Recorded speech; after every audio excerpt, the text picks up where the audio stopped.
Cine hero junior NTR జూబ్లీహిల్స్లో స్థలం వివాదంపై తెలంగాణ హైకోర్టును ఆశ్రయించారు. గీతాలక్ష్మి అనే మహిళ నుంచి కొనుగోలు చేసిన స్థలం విషయంలో ఈ వివాదం నడుస్తుంది. టాలీవుడ్ హీరో జూనియర్ ఎన్టీఆర్ తెలంగాణ హైకోర్టును ఆశ్రయించారు.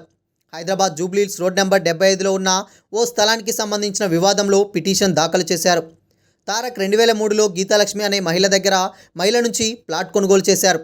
అప్పటికే 1996 నుంచి పలు బ్యాంకుల దగ్గర ఇదే స్థలంపై గీతాలక్ష్మి ప్రాపర్టీ మార్ట్గేజ్ ద్వారా రుణాలు పొందారు. 3-4 బ్యాంకుల నుంచి ఫేక్ డాక్యుమెంట్స్ పెట్టి లోన్లు తీసుకున్నారు. అయితే జూనియర్ ఎన్టీఆర్కు స్థలం అమ్మే సమయంలో ఈ విషయాన్ని గీతాలక్ష్మి దాచిపెట్టారు. 5 బ్యాంకుల నుంచి ఇదే డాక్యుమెంట్ మీద గీతాలక్ష్మి రుణాలు తీసుకున్నారు.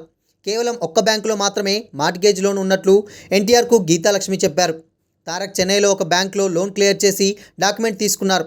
2003 నుంచి ఎన్టీఆర్ ఆ స్థలానికి యజమానిగా ఉన్నారు. అప్పటి నుంచి మిగిలిన బ్యాంక్ మేనేజర్లతో వివాదం కొనసాగుతుంది. ఆ ప్రాపర్టీని స్వాధీనం చేసుకునేందుకు బ్యాంక్ మేనేజర్లు ప్రయత్నించారు.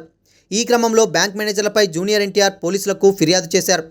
2019లో ఈ వ్యవహారంపై పోలీసులు ఛార్జ్షీట్ ఫైల్ చేశారు. తాజాగా డీఆర్టీలో జూనియర్ ఎన్టీఆర్కు వ్యతిరేకంగా ఆర్డర్ వచ్చింది.